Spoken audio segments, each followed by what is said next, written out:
बीमारियों के इलाज में होने वाले खर्च का बड़ा हिस्सा दवाइयों का होता है। हमारी टीम की एक सदस्य ने आमतौर पर काम आने वाली कुछ दवाइयों का एक प्रिस्क्रिप्शन डॉक्टर से लिया। फिर उन्होंने ये दवाइयाँ बाजार में एक केमिस्ट की दुकान से खरीदी।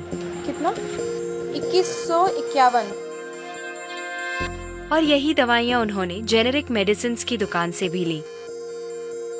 कितना हुआ इसका? 354। दवाइयों की कीमत में जमीन आसमान का फर्क दिखाई दिया। राजस्थान में कम कीमत में मिलने वाली इन जेनेरिक दवाइयों की शुरुआत की चित्तौड़ के पूर्व कलेक्टर डॉक्टर समित शर्मा ने।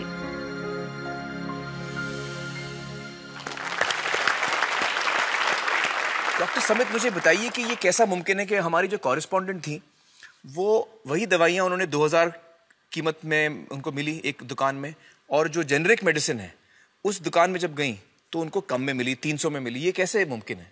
ठीक इसी समय प्रतिक्षण प्रतिपल एक ट्रेजेडी हमारे चारों ओर घट रही है। अर्थक्वेक की या कोई सुनामी की बात करें, उसमें जितने लोगों की जानें एक दिन में जाती हैं, उससे ज्यादा जानें प्रतिदिन इस ट्रेजेडी की वजह से जाती है। वो क्या ट्रेजेडी है? वो ट्रेजेडी ये है साहब कि जो दवाइयों की जो वास्तविक कीमत है वो तो बहुत ही कम है, पर जो दवाइयाँ हम जब बाजार से खरीद के लाते हैं तो हमें वो 5 गुना, 10 गुना, 20 गुना, कई बार तो 50 गुना से भी ज़्यादा दामों पे हम उसको खरीदते हैं।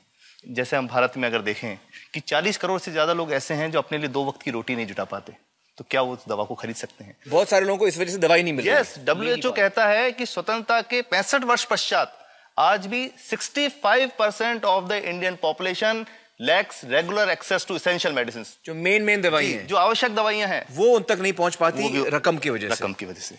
मुझे बताइए कि ये जो जेनेरिक मेडिसिन जो हम कहते हैं, अभी ये अंग्रेजी का शब्द है, इसको हिंदी में कैसे समझाएं? मैं आपको बहुत सरल भाषा में बताता हूँ। तो ये जेनेरिक नाम जो दवा का जो मूल सॉल्ट है, जो इसके अंदर जो दवा है उसका नाम है, केमिकल नाम, उसका केमिकल नाम है। अब जैसे और उदाहरण अगर सरल करके बताएं इसको, तो जैसे ये लड़की दुबली पतली सी नजर आती है, तो मैं अगर डॉक्टर हूं तो मैं इसको ये कहूं 1 गिलास दूध सुबह, 1 गिलास शाम को पिया कर।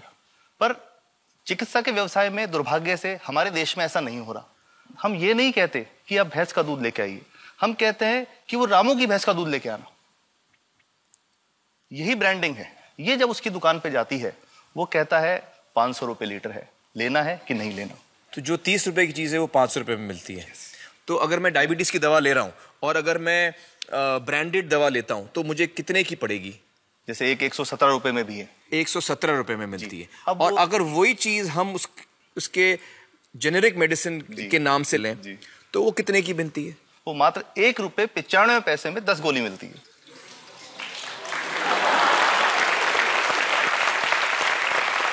और दोनों गोलियों में कोई फर्क नहीं है किसी किस्म का? 100% समान, क्योंकि इसकी उत्पादन लागत ही इतनी है। उसका manufacturing, packaging, transport, retail margin, जो उसके मार्जिन जो हैं, जो हमारे ज्यादा वो सब मिला करके उतने की ही पड़ती है।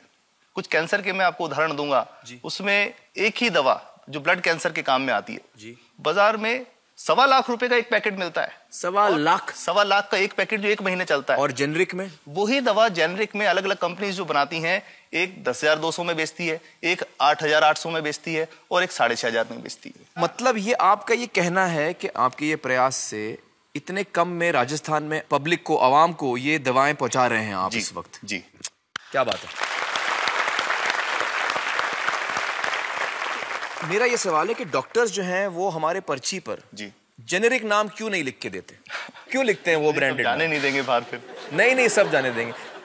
जब एक नया मेडिकल प्रैक्टिशनर जब प्रैक्टिस शुरू करता है तो उसके पास जो कंपनी के जो मेडिकल रिप्रेजेंटेटिव्स होते हैं, सेल्स बढ़ाने का उनका काम होता है, मार्केटिंग प्रिंसिपल के साथ सेल्स एजेंट होते हैं बेसिकली। फिर वो कहते हैं साहब आप हमारी जो दवा है यही लिखना, ये बहुत बेहतर दवा है, इससे मरीज ठीक होगा। और उनको डॉक्टर्स को लिखने के लिए उनको प्रेशराइज किया जाता है, उनको टेम्प्ट किया जाता है। तो ये इसमें बहुत बड़ा कारण है जो दवा की कीमत को उसकी वास्तविक कीमत से 5-10 गुना 20 गुना तक बढ़ा देता है। एक बहुत बड़ा कारण है, क्योंकि हमारे पास जब हम टेंडर करते हैं तो बहुत सारे कंपनी वाले आते हैं, जो भारत की जो सबसे बेहतर कंपनियां, जिसके भी नाम वो रेपुटेड कंपनियां जिनके नाम आप ले सकते हैं, वो सभी हमें वो उसको जो 70 रुपए की है उसको 2 रुपए में 5 रुपए में दे रही है, 30 रुपए की दवा 2 रुपए में दे रही है। इतना ज्यादा फर्क तो कंपनी तो दे सकती है और देना चाहती है और हमें देती भी है इतनी कम दामों में, हमें दे रही है ना, ये संभव तो है। अच्छा, मैं आपको बताऊंगा कि भारत से हम लगभग 45,000 करोड़ रुपए की जेनरिक दवाइयां प्रतिवर्ष विदेशों को निर्यात करते हैं।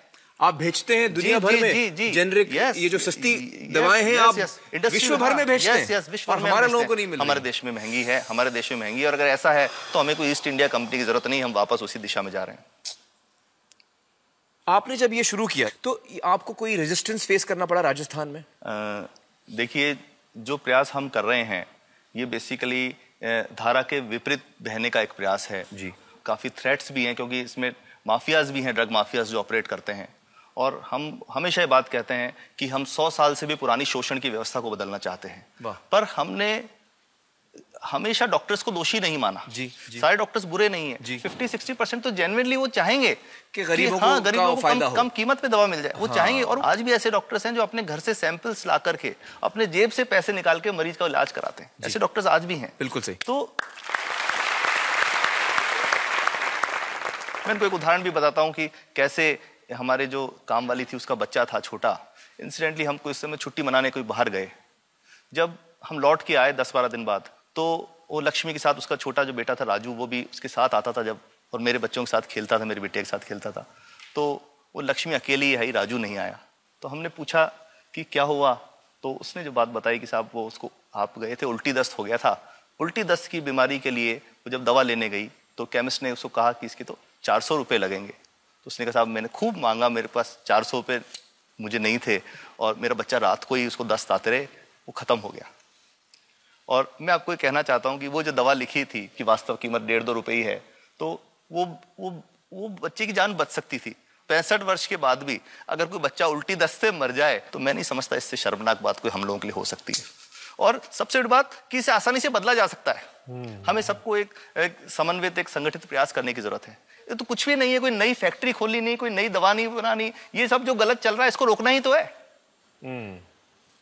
तो दोस्तों, डॉक्टर समित की बातों से हमें यह पता चला है कि दवाइयों का जो कॉस्ट होता है, जो उनको बनाने का खर्च होता है, वो बहुत ही कम होता है, और हमें इन कम दामों में ये दवाइयां मिल सकती हैं अगर हमारी राज्य सरकार जेनेरिक मेडिसिन की दुकानें खोले, जैसे राजस्थान सरकार ने किया है, और जिसके लिए हम उन्हें सलाम करते हैं।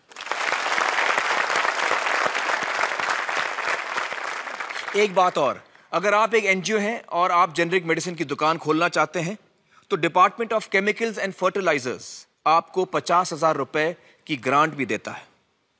डॉक्टर समित, आपने बहुत ही बेहतरीन काम किया है और इस बहुत ही अहम मुद्दे पर रोशनी डालकर हमारी आंखें खोल दी हैं, और हमारी दुआ यह है कि जो काम आपने राजस्थान में शुरू किया है वो हर राज्य में फैले, देश के कोने कोने में फैले।